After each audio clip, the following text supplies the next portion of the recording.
Hello friends, आज हमारा topic है सेट्स और ये सेट्स का पार्ट 2 है हमारे चैनल पर। अब बात करते हैं कि इसमें नंबर ऑफ सबसेट्स फाइंड करने हैं कि कितने नंबर ऑफ सबसेट हैं।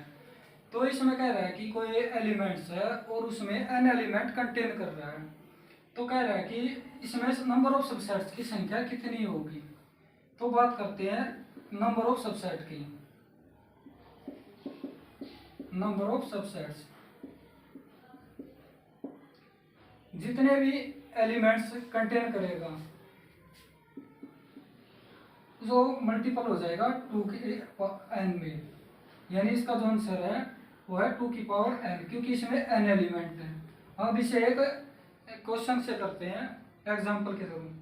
कह रहा है ए एलिमेंट है, उसमें 1 2 3 4 ये 4 एलिमेंट है और कह रहा है कि नंबर ऑफ सबसेट की संख्या कितनी होगी, यानी नंबर ऑफ सबसेट कितने होंगे।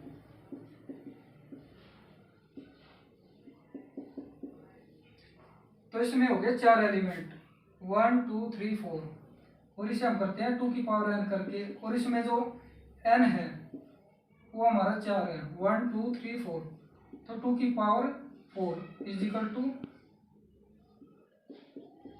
2 मल्टीपल 2 मल्टीपल 2, यानी हो गया 2 दूनी 4 दूनी 8 दूनी 16, यानी इसमें जो नंबर ऑफ सबसेट है वो होंगे 16। अब बात करते हैं नेक्स्ट क्वेश्चन की। इसमें कह रहा है कि नल सेट को कैसे प्रस्तुत करते हैं, यानी कैसे दर्शाया जाता है। अब बात करते हैं नल सेट होता क्या है। ऐसा सेट जिसमें एक भी एलिमेंट नहीं हो, यानी नो एलिमेंट्स।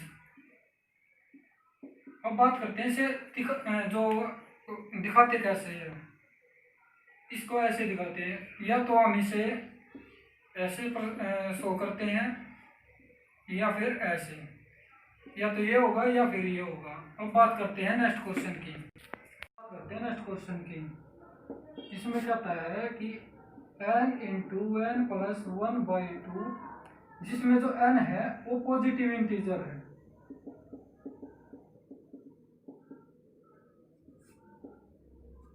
पॉजिटिव इंटीजर है, तब कह रहा है कि जो इसमें जो ये है ये किस प्रकार का एलिमेंट है। अब बात करते हैं कि पॉजिटिव इंटीजर है। पहला ऑप्शन है कि ये फाइनाइट इंटीजर है। दूसरा बोलते हैं इनफाइनाइट है, या फिर ये नल है, यानी नल सेट है, फाइनाइट सेट है, इनफाइनाइट सेट है, या फिर नन ऑफ दिस। अब बात करते हैं कि पॉजिटिव इंटीजर क्या होते हैं।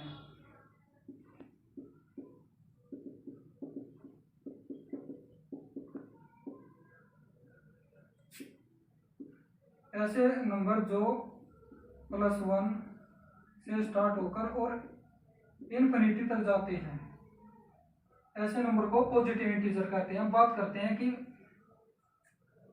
जो डिफाइन होता है, जिसकी वैल्यू डिफाइन होती है उसे बोलते हैं फाइनाइट सेट, और अनडिफाइन होती है उसे बोलते हैं इनफाइनाइट, और जिसमें कोई भी एलिमेंट नहीं होता उसे बोलते हैं नल सेट। तो इसका आंसर है इनफाइनाइट। अब बात करते हैं नेक्स्ट क्वेश्चन की। कहता है कि A universal A is equal to, यानी ये बोल रहा है कि ये किसके बराबर होगा, यानी ए और ए का यूनिवर्स किसके बराबर होगा। ए नोट के, ए इंटरसेक्शन ए के, या फिर ए के, या डी नन ऑफ दिस। अब बात करते हैं ए। सपोज करो हम इसमें अज्यूम करते हैं कि ए के अंदर जो एलिमेंट है 1 2 3 4 और 5 है। अब निकालते हैं ए यूनिवर्स ए।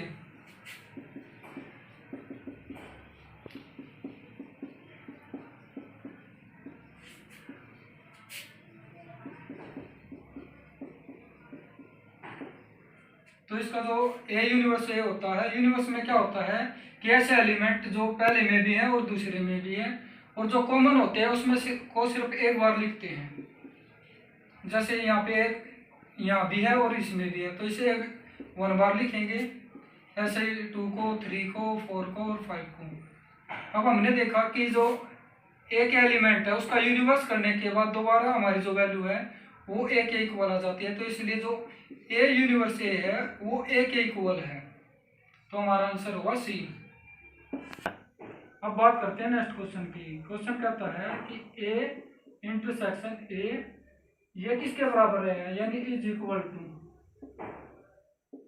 ये किसके बराबर है। अब बात करते हैं ए एलिमेंट की, 1 2 3 4 5 ये हमने अज्यूम किया है, तो हम लेते हैं ए इंटरसेक्शन ए, 1 2 3 4 5 इंटरसेक्शन 1 2 3 4 5। अब यूनिवर्स में तो हम क्या करते हैं, जो चीज दोनों में कॉमन होती है वो लेते हैं, लेकिन इंटरसेक्शन में क्या होती है, ऐसे एलिमेंट जो ए में भी है और नेक्स्ट वाले में भी है। अब इसमें देखते हैं ए इसमें भी है और सेकंड पार्ट में भी है, तो ये हो गया 1, क्योंकि ये दोनों में कॉमन है। यहाँ पे 2 3 4 और 5 ये सभी कॉमन है, लेकिन यूनिवर्स में क्या करते हैं, कॉमन वैल्यू को तो लेते हैं, उससे सेपरेट वाली वैल्यू को भी लेते हैं, तो ये भी हमारी किसके इक्वल आ गई, ए के, यानी जो ए इंटरसेक्शन ए है वो इज इक्वल टू किसके है, ए के, तो इसका आंसर हुआ ए। अब बात करते हैं नेक्स्ट क्वेश्चन की। क्वेश्चन कहता है कि A union B not is equal to, यानी ए और यूनियन बी का दोनों जो नोट है वो किसके इक्वल होगा। अब बात करते हैं ए की एलिमेंट की। एक एलिमेंट क्या है, 1 2 3 4 और 5, और जो बी है उसके एलिमेंट मैंने लिए 2 4 6 7। अब बात करते हैं ए और बी के यूनिवर्स की, तो 1 2 3 4 5 6 7। जब यूनिवर्स लेते हैं तो जो कॉमन वैल्यू होती है उसको एक बार लेते हैं, और जो सेपरेट वैल्यू होती है वो अलग लेते हैं, यानी इसी में। अब बात करते हैं ए यूनिवर्स बी नोट की, ऐसी वैल्यू जो ए यूनिवर्स बी में नहीं है। अब ऐसी वैल्यू कौन कौन सी हो सकती है, वो होगी हमारी A universe A not intersection B not. अब बात करते हैं ए नोट। अब बात करते हैं कि ये होगा कैसा। अब है ये ए नोट क्या होता है, ऐसी वैल्यू जो ए में है लेकिन बी में नहीं है। और बी नोट क्या होता है, ऐसी वैल्यू जो बी में नहीं है। तो ए नोट में किसके इक्वल नहीं है, ए के इक्वल नहीं है, और बी नोट किसके इक्वल नहीं है, बी के नहीं है। तो इस क्वेश्चन के अकॉर्डिंग जो ए यूनियन बी है वो कभी नोट हो कब पॉसिबल हो सकता है, जब ए का इंटरसेक्शन और बी का इंटरसेक्शन का नोट इज इक्वल टू होगा। मन लगा उल्टा बोल।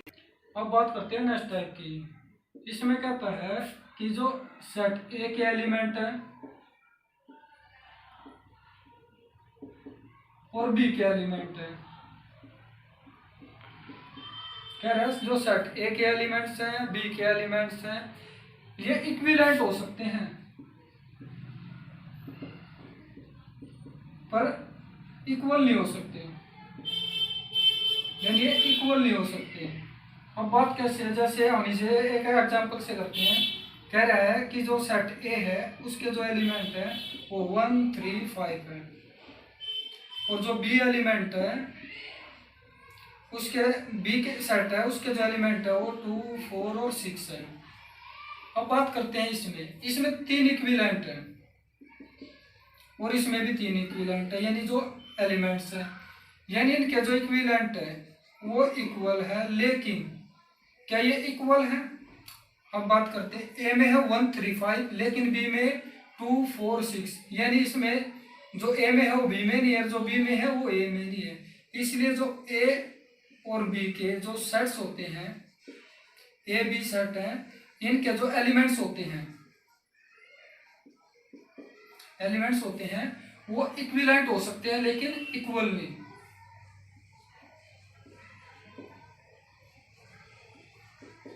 Not equal. अब बात करते हैं नेक्स्ट क्वेश्चन, अब बात करते हैं नेक्स्ट कंसेप्ट की, यानी n इंटू ए मल्टीपल बी, क्या ये बराबर है n इंटू बी मल्टीपल ए के।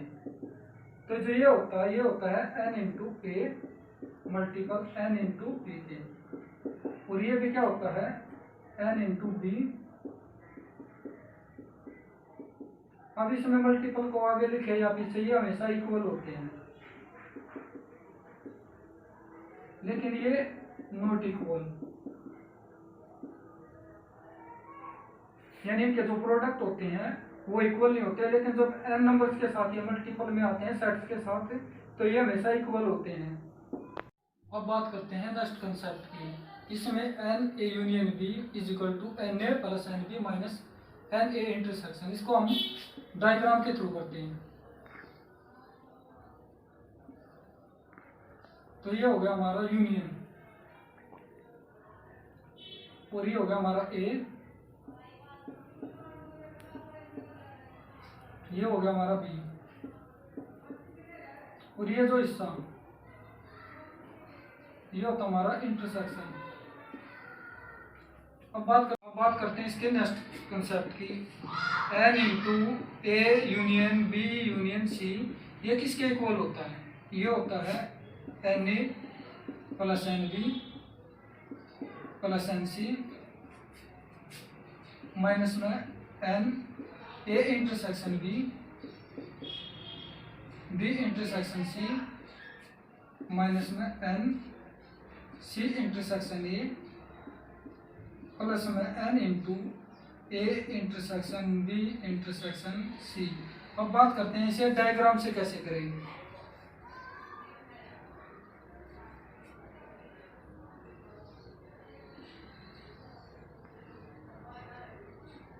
ये हमारा ए है, ये हमारा बी है, और ये हमारा सी है, और ये है n into A union B union C के, ये हमारे ए एलिमेंट। ये वाला होता है एन ए इंटरसेक्शन बी, ये होता है n into B intersection C, और ये वाला होता है एन सी इंटरसेक्शन ए के, और इन तीनों का जो कॉमन होता है वो होता है ये वाला हिस्सा, जिसे बोलते हैं n into A intersection B intersection C के। अब बात करते हैं नेक्स्ट क्वेश्चन की, कहता है कि ए एलिमेंट और ए का बी एलिमेंट, कह रहा है कि ए मल्टीपल बी, तो जो ए का सेट ऑफ ए है और सेट ऑफ बी के एलिमेंट की मल्टीपल, जैसे 1 की मल्टीपल 2 के साथ, फिर 1 की 4 के साथ, उसी प्रकार 3 की 2 के साथ, और 3 की 4 के साथ, 5 की 2 के साथ, और 5 की 4 के साथ। ये हो गया ए गुणा बी। अब बात करते हैं बी गुणा ए की। ये हो गया 2 1, 2 की 1 के साथ, 2 की 3 के साथ, 2 की 5 के साथ, और इसी प्रकार 4 की 1 के साथ, 4 की 3 के साथ, और 4 की 5 के साथ मल्टीपल करते हैं। अब हमने देखा कि जब हम ए सेट के एलिमेंट की बी सेट के एलिमेंट से मल्टीपल करते हैं तो हमारे आते हैं ये नंबर, और जब बी की ए के साथ करते हैं तो हमें देखा कि जो ए और बी का मल्टीपल है वो बी और ए के मल्टीपल से इक्वल नहीं है, यानी ए गुणा B not equal to B गुणा ए के। लेकिन अब बात करते हैं सेट में डोमेन और रेंज की। कह रहा है कि जो ये है एफ एक्स, इसमें 1 2 3 और 4 एलिमेंट्स है, और इसमें है 1 4 9 16 और 25। अब हम देख रहे हैं कि जो डोमेन है, जैसे 1 का 1, लेकिन यहाँ पे 2 का स्केयर हो गया, यानी यहाँ पे 1 का भी स्केयर है, यहाँ पे 3 का हो गया स्केयर और यहाँ पे हो गया 4 का स्केयर। तो ये जो वैल्यू फॉलो कर रही है वो कर रही है जो हमारा एफ एक्स है वो एक्स स्केयर के बराबर है, यानी जो डोमेन है उसका स्केयर है वो रेंज है। और एक बात और होती है कि कई डोमेन की एक डोमेन की कई रेंज हो सकती है, लेकिन एक रेंज के कई डोमेन नहीं हो सकते। यानी इसे हम एग्जांपल से समझते हैं कि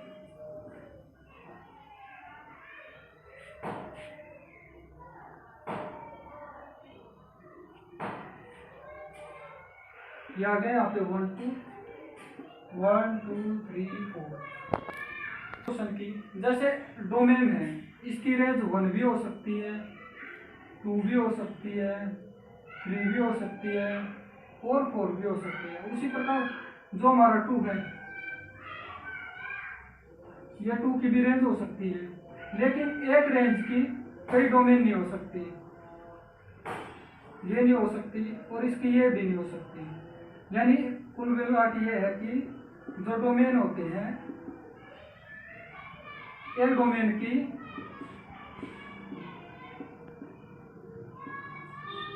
कई रेंज हो सकती है, पर एक रेंज की